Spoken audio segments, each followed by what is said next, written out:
What a week. What a week. I was up until 5 a.m. last night editing video. Because yesterday, when we did our stream, and I want to thank the intrepid warriors from yesterday's stream, because yesterday's stream was something else. Yesterday, we started watching some recordings from a series of workshops that were held at the City University of New York through the Center for LGBTQ Studies, or CLAGS as they call it.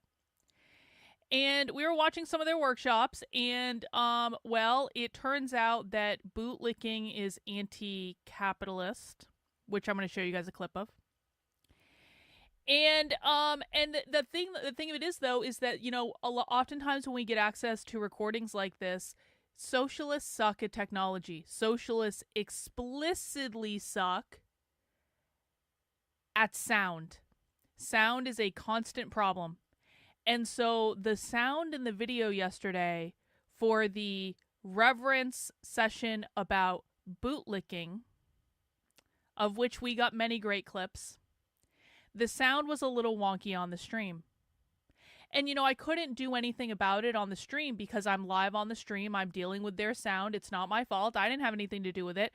But I felt really bad because the sound was legitimately an issue yesterday. There was just nothing I could do about it. And so I decided to stay up until 5 a.m. and I edited together a whole video of yesterday's workshop with the sound amped up from the original video. So basically what I had to do is I had to go download the original video, which I already had anyway. I boosted the sound in the original video, and then I overlaid the original video with the stream yesterday so we could style my reactions, because we gotta be honest, my reactions were like on point yesterday and I didn't want to lose them. And so I did fix the video, but man, it was a long ass night. It was a long night, but I felt like this is something that is important to preserve. This is one of those moments where I'm like, yeah, Carlin, this is going to suck, but this is a workshop that you need to actually have a quality recording of this workshop, because we literally saw the City University of New York yesterday do a workshop about bootlicking fetish within the BDSM queer kink community. And they were talking about fisting, and they were talking about bootlicking being anti-capitalist. And it was just a really, it was something. And so I wanted to make sure we had a really good recording of it. Now, just in case you weren't here yesterday, do you guys mind if I play a highlight reel from the event? Just in case you weren't here, or just in case you thought the sound sucked and you couldn't hear it or any of that, do you guys mind before we get into our main show? And we are going to be talking about the American Communist Party today, so I'll address this super chat in a little bit. I appreciate it, though. We are going to be talking about the American Communist Party today, but I thought, just for people who missed it, or for people who, you know, maybe you didn't want to sit through the shitty sound, I put together a highlight reel, and I thought we would start off with that. And this highlight reel is pinned to the top of my Twitter, so I do have a whole thread about this on my Twitter with some of the clips, but I did actually put together a legit highlight reel that we're going to be watching. It's about 15 minutes long. And I'm gonna put the link. Actually, let me do the link to the whole Twitter thread. If you guys are on Twitter as we are watching the highlight reel for the presentation yesterday, could you guys do me a solid and could you tweet out this thread? Like, quote tweet it, bookmark it, do all the things, share it, reply to it. When you do things like bookmarking posts and replying to posts and retweeting posts and quote tweeting posts, bookmarking and replying to posts are really important for the YouTube algorithm. So even if you don't have a large account, or not YouTube, the Twitter algorithm, even if you don't have a large account on Twitter, if you just bookmark and retweet and then reply to things I post, that actually really does help me out regardless of your follower count. So if everyone could take a minute and retweet that thread, that would be pretty great, because God knows conservative influencers aren't going to share it because they're all in their feelings about me. Conservative influencers only share things that are actual news and actual problems if they like you. It's so fucking middle school. It's ridiculous. But we can share it and we can get the information out there. Anyway, I'm going to play the highlight reel from yesterday's stream. So let's dig in, and then we will watch our American Communist Party stuff. But I really do feel like everyone needs to see this. Okay, here you go. Yeah. Is this about them licking shoes? Is that what this is about? Is that what boot blacking? Are they licking shoes?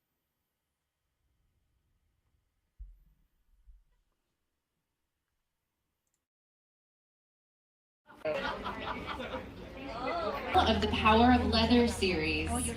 It's a series of in-person dialogues, interactive performances, and community events exploring leather sex, sadomasochism, and leather culture. They're all dressed in leather. The series has been presented by CLAGS, the Center for LGBTQ Studies at CUNY, and organized by us, Laura Westard, that's me, and Sparks. Your enthusiasm for these conversations, located at the center of Pervert Smarty Venn diagram, meant that we filled the halls of the CUNY Graduate Center with a sexiness factor the likes of which they had never seen. So thank you for coming to Midtown in your fetish wear. Woo! Somebody being able to just give you physical touch. I think post-COVID, we really. She's not wearing pants. She's not. What the fuck?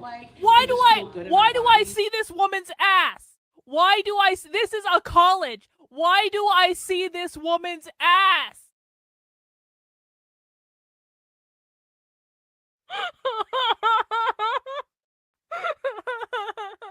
Anybody else? So I'm also one of Daddy Katie's children. But I came into boot blacking through the puppy scene originally. And so for me, it is all about the licking. And so I think a lot of people will do one boot all the way through and then the other all the way through. I actually prefer to, clean and then clean, condition and then condition, polish and then polish, and then I can just fully throw myself into fully throw myself into licking, so I don't have to get into that zone and then come back out of it. Cool. So I think the way you'd know it was me is you'd have to be like, okay, that's enough licking. I have other stuff to do. I don't think I would say that, no. Tamara, do you have an answer? What the fuck? I love that question. I mean, I would second the licking. Maybe with consent, my face might be under your shoe at some point. That's all on the table. But I'm used to doing so many things where you're chatting and doing your technical work at the same time. So I'm also really here just for a little kiki, a little conversation back and forth. All right, Tamara, how can you be anti-materialist and anti-capitalist while practicing the worship of an object and material that is usually a consumer product? Winner! I win the internet! How can you be anti-capitalist while licking a fucking boot? Can I get a series of Carlin was right in the chat, please? How can you be anti-capitalist while licking a fucking boot? Just snuck right up on me. Again.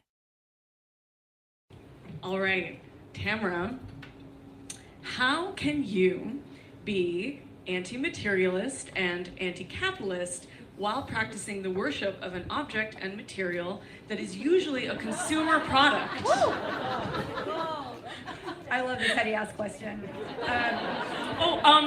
Folks would like me to repeat the question, which I am more than happy to do. So, Tamara, how can you be anti-materialist and anti-capitalist and practice the worship of an object and material that is usually a consumer product? I love this question because, there's something. I'm a Taurus, right? And so I know very well that collector culture, we're all nerds. We love the attraction of a shiny thing, of wanting to have, the newest, the shiniest, the most exciting thing, right? I've definitely been, fallen victim to that myself. But so much of this work about this practice and about this community is about developing a relationship beyond the object, and to seeing into having a relationship of reciprocity in a sense, where it's not just about, you know, what your leather can do for you, even though it does do so much for us, but what you can do for your leather, and about learning caretaking, learning repair, learning to extend the life of things, learning, having a curiosity about how something is made versus taking for granted that you can buy a new one or that another one will show up to you, because so many of the objects that we collect, that we have relationships with, that we wear, that we play with, take on a life beyond, you know, their place of origin, the material that they're made of, and for that reason, leather community has such a practice of generosity. You know, I could wear something for 10 years and pass it on to somebody that I love and love it enough to let it go. And so I see those things happening so in tandem with one another and being very inherent to the spirit of leather and of the material relationship. Leather belongs to the collective. They're the caretakers of the leather, and it belongs to the collective. Therefore, it is not capitalist. I am so excited to add to this question. Boot blacking is inherently political and anti-capitalist. Because Yes! because we- I'm totally having an orgasm right now. I'm not, like, that was so inadvertent. Oh, someone's gonna clip that out of context bad.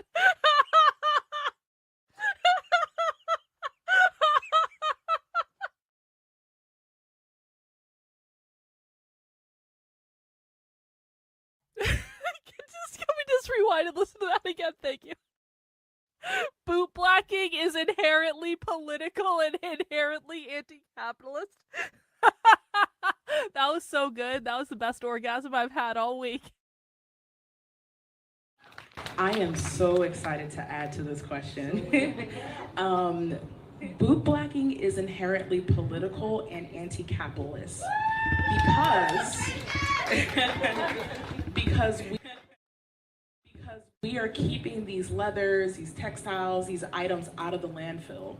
We are preserving the history of those items to be passed on, to be kept in your closet. So what better Got our ass out for use this of question. your time and skill by keeping things for our community and for our memory. I taught a class, or I would say mostly had a discussion the other day that really talked about whole animal theory. So there is a Black and indigenous practice of using all parts of the animal. You eat the meat, you keep its hide, you can wear its fur, you use its oils and fats to condition the same hide that you're gonna be wearing. And when we think about that as like, these are practices that are really ingrained in who we are, what we're doing is simply just like preserving and practicing what are kind of our right to do as people. It's the correct thing to do. You shouldn't just eat the animal and discard it and not take care of it and preserve it. Like that animal made a sacrifice. You keep showing appreciation and honor to that sacrifice of that animal. And then political, because what we're doing, I mean, whether it's sexual or not, whether it's kinky or not, whether it's whatever you see your boot blacking and leather care as, like, it's completely opposite of what you were supposed to be doing. Like, we have this idea of like, oh, like femmes are supposed to be doing things like this, and masculine folks are supposed to be doing things like this, and like taking care of leather and being like, you know what, I can do what I want, how I want it, dress how I want. You know, it's such a beautiful political act. What is more political than like doing exactly what you're not supposed to be doing? We are taught like you should keep buying, keep spending, put your money into these things. It's so beautiful to be like, no, I'm gonna wear this thing for 20 freaking years if I want to, and I'm gonna take care of other people's things that are like 100 freaking years old. So I don't know if we're allowed to curse, but yeah. But yeah, just I had to put that perspective out there. And thinking about it from a boot blacking historical perspective, there was only one person in each motorcycle club, if that's a longer story, that was allowed to do the boots for their club members. They were the one special person that their club members trusted to take care of their leathers so they could continue to wear them on and on and on before we got to this disposable culture.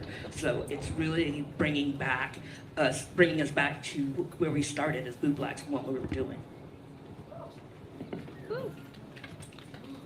Yeah, I also Can I get a little witchy with it?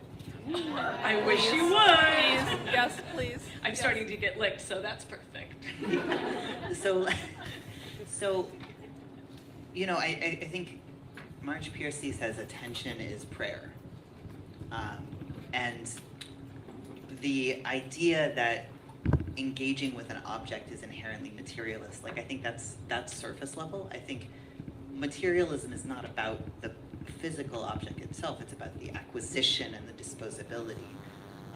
And in fact, engaging with these objects, engaging with any objects, can be a meditative and spiritual and magical practice. By the way, you can get your boots done at the party that is going to happen when this panel is over. Do you guys know about this party? I was worried about that. Cool. So, last question before we go to audience Q&A. Have you ever fisted someone with Hubbards? What? Can you? Is it safe? Yes. So all of those questions. I've been fisted with Hubbards. I've fisted people with Hubbards. It is safe if you are not allergic to beeswax or pine tar. If you're not allergic to any of those things, those kind of byproducts, you're fine. It's great. It works. It's really nice. Yeah. The smell alone. So yeah, you can do it. It's all really good. If you're going to use it with something with a condom, don't. Most condoms, unless they're not a latex condom, latex condoms will rupture. So if you want to use condoms on toys or whatever, use something that's not latex. And also, be careful with your toys, depending if you've got, I don't want to say higher end, because I've been gifted a bunch of shit, but if you've got more novelty toys, I wouldn't suggest using Hubbards with a novelty toy. It's probably going to make it start to come apart and peel in a very, very unhappy-making way. So, no, don't do it. Thank you. Good tip. Pro Yeah, tip. Anybody else? Oh yeah. Because Hubbards is oil-based, I would only recommend using it with a single density silicone toy. If you're gonna do that, anything that's like a rubber or a phthalate, or even a dual density with a soft outside, you're gonna start having degradation of the material. So I would stick with your hands if I were you. It does have a lifelong side effect, which is that you won't be able to smell it without getting turned on for almost I think a lot of us in this room are in that position. That's science. Do you guys want to add anything? We're getting a little lube lesson too. A little safer sex. Hubbards, if you're listening. Sponsor us. Sponsor us. Mormons. That's why we can't have them as a sponsor. They're very religious. Sorry, guys. Yes, Whatever, we've gone I'm down. religious. Talk to your elders. We know the answer. I mean, what? You can fetishize that. There are other really amazing brands out there. I just want to say that. Like, there's so many products. I would say, more importantly, as a PSA, buy products from actual bootblacks. There are a lot of bootblacks out there who actually have homemade stuff. Like, if you go on Etsy, oh yeah, thank you so much, Chai. I have plugged this person so many times. They're probably like, Deja. Yeah, I do, as many times as I can. So this is Red Tiger Leather for those at home. It is a conditioner, and this is someone who is a bootblack and they make it at home. It has tallow, lard, lanolin, and beeswax. Like, you can still find things that don't darken your leather. You can find things that are low allergen, allergen-free, scent-free. Whatever you're looking for, there is a product out there. So, I mean, you could probably even fist with this, high key. But I haven't done it. I'm not a fister, I'm a fisty. But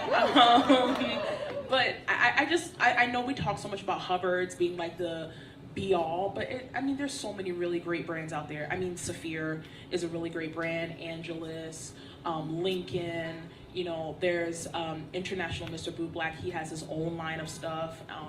So it's like, you know, don't just stick to one brand. You know, explore what's in your price range, explore what smells good to you, feels good to you, you know, just works for your lifestyle. So don't feel like, oh my God, like I really want Hubbard's, but I'm allergic to the things. Like there are other products, like don't worry. There's much cheaper products out there, don't worry. You can find something that's very unique to your style of like leather care and boot blacking. And if we're talking about anti-capitalist practices, finding something that's multi-purpose. Oh, I just came again. Oh my God.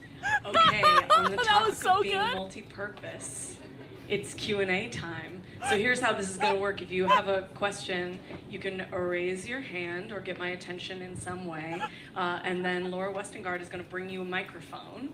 And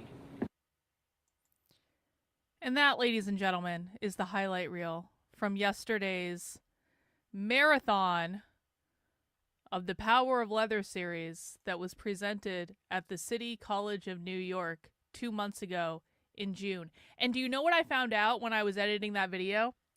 Do you guys know how many people watched that video before us? Less than 3 dozen. It was like 36 people who had watched that video before us. So I'm just saying, guys, if you want to see stuff that the left is doing that quite literally no one else on the internet is showing you, if you want to be ahead of everyone else, hey, you can support the work I'm doing. You can do that by heading over to my Substack. That is Carlyn, KARLYN.substack.com. If you are looking for the full replay of the stream last night with the sound fixed, it is up on the Substack. I also put it up on the YouTube channel. I will be putting the clips we just watched up on the Substack as well, so you can have those each individually. If you want to relive the discussion of fisting with shoe grease that was taxpayer funded at the City University of New York, you know, you're going to be able to do that with the clips that we found yesterday. And guaranteed you are not going to see any conservative media reporting on this, even though they all know about it. Guaranteed you're going to see nothing done about this. Guaranteed you're not going to see this go viral on the internet at all. You're only going to get that here, and that's because conservative influencers are narrative shill con artists who only share things that align with their narrative, not things that are like, you know, actually interesting and important, like taxpayer-funded bondage workshops at the City University of New York. Why on earth would we want to share that information with people? Why on earth would we want people to see that? Only if it aligns with our narrative, senor. But you can always find that stuff here. And I appreciate you guys letting me do this. If you want to fund the work I'm doing, because I'm completely funded by people just like you who just want access to the information and you just want to know the truth, head over to the Substack. That is Carlyn, KARLYN.substack.com. Sign up for $8 a month, $80 a year. You guys allow me to do this. I cannot do this without your funding. And an update. Thank you, average person. So yesterday on the stream, and we will be getting into the American Communist Party in a second, guys, for people who are just here for that. Yesterday on the stream, we talked about me possibly going and doing a West Coast kind of queer research tour within like the next couple of months. I think that's actually going to work out because you know what? I was doing some research last night as I was waiting for this video to render, and it turns out there is actually a lot of queer stuff happening on the West Coast. There's going to be a queer film festival. There's all sorts of queer museum exhibits. There's a queer play in San Francisco. There's anarchist book fairs all up and down the West Coast. And it's all kind of, it's like a perfect storm. It's like a perfect storm of insanity. And so I think I am going to try to do this West Coast tour of like all the different queer things. I'm thinking it's going to be in Los Angeles, San Francisco, Sacramento, maybe some other like towns in there too. But I'm also thinking about maybe popping up to like the Seattle, Portland area and stuff like that. And I have to like actually sit down and look at the schedule. I have to figure out how much all this is going to cost. And, you know, so I guess I'm saying if you're thinking about supporting my work, now's a great time to do it because I can't take trips like this and go do all the research into like the queer exhibits and and I would create all sorts of content for you guys. I would get photos and videos of all this stuff. I would also do like a stickering campaign. I'm hopefully would have my book done by then. So if you want to support Carlin's queer research trip of 2025, where I gallivant around to all the far leftist stuff on the West Coast, and I try very hard not to get myself beat up, and I'm going to have to wear a disguise, and that's serious, by the way, because I will be talking about where I'm going, but I can't. I am actually known kind of in these communities. And the thing of it is like most of the time queer people are so fucking selfish that they aren't looking outside of themselves. And so I could be standing right next to someone that's heard of me and they won't even notice that I'm there, which actually benefits me quite well. But we do actually have to take this seriously. I almost got my ass kicked in Boston a couple months ago by not taking the disguise seriously, and we're not going to repeat that. But I think this is going to work out. So if you guys want to fund Carlin's queer research trip of 2025, where I will go all up and down the West Coast, and I will go to queer exhibits, and I will go to queer landmarks, and I will go to queer events and movies and book fairs and all that stuff, sign up for the Substack. We're going to be doing a little crowdfunding for this. I got to buy plane tickets. I got to buy Airbnbs. I got to rent a car probably. Like, I will put together a schedule. I will let you guys know where I'm going and what I'm doing. Hopefully I can meet up with other people out there. That would be pretty cool if people are out on the West Coast, or, you know, I have a couple content creators I could see wanting to meet up with and stuff like that. I think it would be great. So I think that might happen. There's going to be more coming about that in the next couple weeks. And the best way you can do that is by funding it, which you can do on my Substack, Carlin, Karlyn, .substack.com, and I would appreciate it. All right. Oh, by the way, before we get into the American Communist Party,